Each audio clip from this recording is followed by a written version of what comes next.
1. The suspicion: Ethan and Claire had been married for 8 years.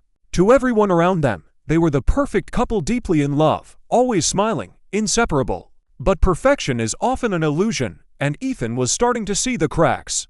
It was the little things at first. Claire became distant, her laughter no longer as warm, her touch no longer as lingering. Her phone, once left carelessly on the table, was now always locked, always tucked away. She had new perfumes, new lingerie, yet their nights together became fewer and fewer. Ethan ignored it. He told himself he was imagining things. Until one night, when Claire whispered another man's name in her sleep. He didn't wake her. He just lay there, staring at the ceiling, feeling something inside him wither and die. 2. The truth unveiled: Ethan needed proof. He couldn't accuse her without knowing for sure. So he waited. He watched. One Friday evening, Claire kissed him goodbye, claiming she had a girls' night out.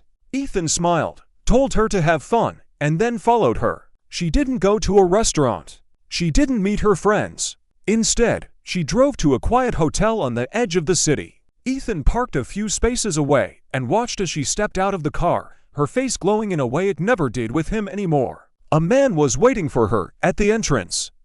Tall, confident. The way she melted into his arms shattered the last piece of Ethan's hope. They disappeared into the hotel together. Ethan didn't follow them inside. He didn't need to.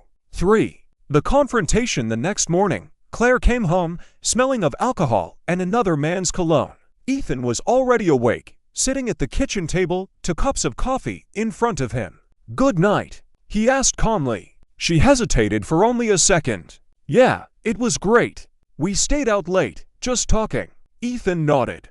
"Talking." Claire sat down, taking a sip of coffee. She didn't notice his hands were perfectly still. "I have a question," he said softly. "Who is he?" The cup froze at her lips.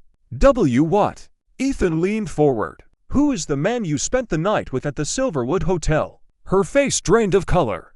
I don't lie to me, Claire." His voice was so calm it terrified her more than shouting ever could. She swallowed, her hands shaking. "Ethan, just tell me the truth," he interrupted. "Was it worth it?" Tears welled in her eyes. "I never meant to hurt you," he exhaled, as if releasing the weight of her betrayal. "But you did." Claire reached for his hand. "I still love you." Ethan pulled away. "No, you don't. You love the thrill, the lies, the secrets." She sobbed. "I was going to end it, but you didn't." Silence hung between them, thick and suffocating. Then Ethan stood up, pushing his chair back. "You made your choice, Claire." He didn't shout. He didn't curse. He simply turned and walked out the door. And as Claire sat there, sobbing into her untouched coffee, she realized the real punishment wasn't anger. It was losing the man who had truly loved her. 4. The aftermath. Ethan didn't look back as he walked out the door. He didn't take anything with him: no suitcase, no final words, just the clothes on his back and the cold certainty that the life he had built was over. Claire tried calling him. He ignored her. She sent texts, long, desperate messages filled with apologies, excuses, and promises to fix everything. He didn't reply. By the time he checked into a small apartment on the other side of the city, the love he once had for her had turned into something hollow. She had already killed their marriage. Now, he was just burying the corpse. 5. The unraveling. Claire thought she could make it right. She showed up at his work, waiting outside his office. He walked past her without stopping. She emailed him, begging for a second chance. He deleted them without reading. One night, she even knocked on his apartment door, her eyes red from crying. "Ethan, please, can we talk?" He looked at her, and for a brief moment, he almost felt pity. Almost. But then he remembered the way she had melted into another man's arms. The way she had whispered someone else's name in her sleep. "No, Claire," he said, voice empty. "We have nothing left to talk about." He closed the door. And that was the last time he saw her. 6. The revenge of fate. Months passed. Ethan rebuilt himself. He started running in the mornings, something he had neglected during his marriage. He met new people, focused on his career, and, for the first time in years, felt free. Claire, on the other hand, fell apart. Her lover, her secret escape, had abandoned her after the truth came out. He had never loved her. She was just a temporary thrill. Now, she was alone. One night, she called Ethan one last time. He let it ring. Then, silence. She had made her choice. And now, she was living with it. Ethan, however, had moved on. He had learned the most painful but important lesson of all: some betrayals aren't meant to be forgiven. 7. The ghost of the past. Ethan had moved on, or at least, that's what he told himself. Months passed, and Claire became nothing more than a bad memory. He focused on work, on self-improvement, on regaining control over his life. But the past has a way of finding its way back. One evening, as he left his office, he noticed someone standing near his car. A woman, shivering in the cold, her once perfect hair now a tangled mess, her makeup smudged. "Claire," he sighed. "What do you want?" She flinched at his cold tone. I needed to see you. You've seen me. Now go home." She stepped closer. "I don't have a home, Ethan." His jaw tightened. "The apartment's gone," she admitted. "I lost my job. My savings." She laughed bitterly. "And he left me as soon as I stopped being exciting." Ethan felt nothing. No pity. No satisfaction. Just emptiness. "That's not my problem," he said. Claire's eyes filled with tears.